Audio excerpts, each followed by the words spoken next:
ఈరోజు మన వీడియోలో మరికొన్ని రేషియోస్ అండ్ ప్రపోర్షన్స్ మీద ప్రాబ్లమ్స్ అనేవి డిస్కస్ చేసుకుందాము. ఆల్రెడీ మన ఛానల్లో రేషియోస్ అండ్ ప్రపోర్షన్స్ మీద బేసిక్ కాన్సెప్ట్స్ కొన్ని ప్రాబ్లమ్స్ అనేవి కూడా గత కొద్ది రోజుల నుంచి డిస్కస్ చేసుకుంటున్నాము. అవన్నీ రేషియోస్ అండ్ ప్రపోర్షన్స్ అనే ప్లేలిస్ట్లో ఉన్నాయి, వెళ్ళి ఒకసారి వాచ్ చేయండి. అలాగే మన ఛానల్లో యావరేజెస్, సింప్లిఫికేషన్, డివిజిబిలిటీ రూల్స్ గురించి కూడా ప్రాబ్లమ్స్ అనేవి చాలా డిస్కస్ చేశాము. వెళ్ళి ఆ ప్లేలిస్ట్లు అనేవి కూడా అన్నీ ఒకసారి వాచ్ చేయండి. అందరికీ అర్థమయ్యే విధంగా, కాంపిటేటివ్ ఎగ్జామ్స్కి యూజ్ అయ్యే విధంగా వీడియోస్ అనేవి ఉన్నాయన్నమాట. సో అవన్నీ మీకు అందరికీ యూస్ఫుల్ అవుతున్నాయని అనుకుంటే మన ఛానల్ని మీ ఫ్రెండ్స్ అందరికీ షేర్ చేయండి. అలాగే మన ఛానల్ని సబ్స్క్రైబ్ చేసుకొని బెల్ బటన్ అనేది ఆన్ చేసుకొని పెట్టుకోండి. సో నేను ఎప్పుడు వీడియో పెట్టినా మీ వరకు నోటిఫికేషన్ వస్తూ ఉంటుంది. సో ఈరోజు మన ఫస్ట్ ప్రాబ్లం చూసుకున్నట్లయితే the prices of each article of type P, Q and R are rupees 200, 300 and 400 respectively. Suresh buys each type of article in the ratio 1:2:3 for rupees 2000. How many articles of type Q did he buy అన్నాడు అనమాట. So ఇక్కడ చూసుకున్నట్లయితే 3 types of article P, Q, R ఇవి ఇచ్చారు. అయితే 1:2:3 రేషియోలో వాళ్ళు సురేష్ అనే అతను కొన్నాడు అని అనమాట. సో P ప్రైస్ వచ్చేసి 200, Q ప్రైస్ వచ్చేసి 300, R ప్రైస్ 400 అనమాట. సో ఇవి X ఆర్టికల్స్, ఇవి 2X ఆర్టికల్స్, ఇవి 3X ఆర్టికల్స్ ఉన్నాయి. అయితే వాడు ఏం చెప్పాడు, ఇతను సురేష్ అనే అతను మొత్తం 2000 రూపాయలకి ఈ 3 ఆర్టికల్స్ కొన్నాడు అని చెప్పాడు ఈ రేషియోలో. అయితే మొత్తం 2000 రూపాయలకి కొంటే X అనే ఆర్టికల్స్ P కొన్నాడు, అది ఒక్కొక్కటి 200 కదా. So 200 × X.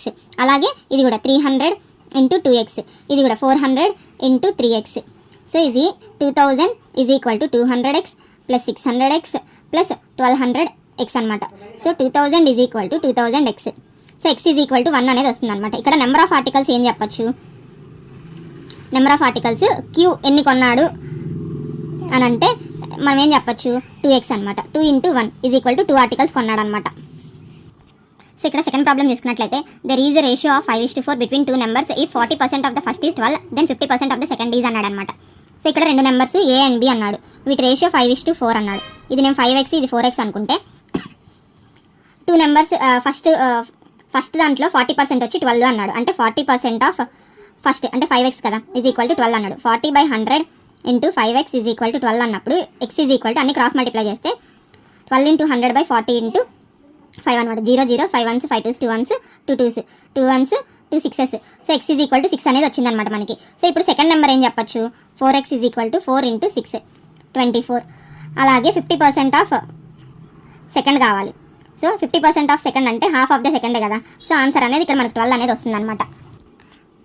సో ఇక్కడ థర్డ్ ప్రాబ్లం చూసుకున్నట్లయితే the incomes of S&T are in the ratio 3:4 and their expenditures are in the ratio 1:1.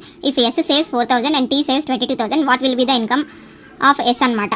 So ఇక్కడ ఇద్దరు వ్యక్తులు S, T ఉన్నారు, వాళ్ళ ఇన్కమ్ రేషియోస్ 3:4 అన్నాడు.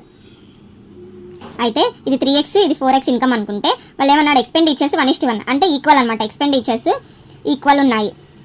అయితే S అతను 4000 సేవ్ చేశాడు, T అనే అతను 22,000 సేవ్ చేశాడు అనమాట. అంటే S అనే అతను 3X మైనస్ 4000 అనేది అతను సేవ్ చేసిండేది, 3X మైనస్ 4000 అనేది అతను expenditure, that is equal to T 4X సంపాదిస్తాడు, సేవ్ చేసేది 22,000 అనమాట. సో ఈ రెండు ఈక్వల్ అవుతాయి అన్నాడు. అప్పుడు X ఈజ్ ఈక్వల్ టు మనకి 18,000 అనేది వస్తుంది అనమాట. So X is equal to 18,000 వస్తే S ఇన్కమ్ కావాలి అన్నాడు. S ఇన్కమ్ ఎంత ఇక్కడ 3X కదా, 3 × 18 అనమాట, 18,000.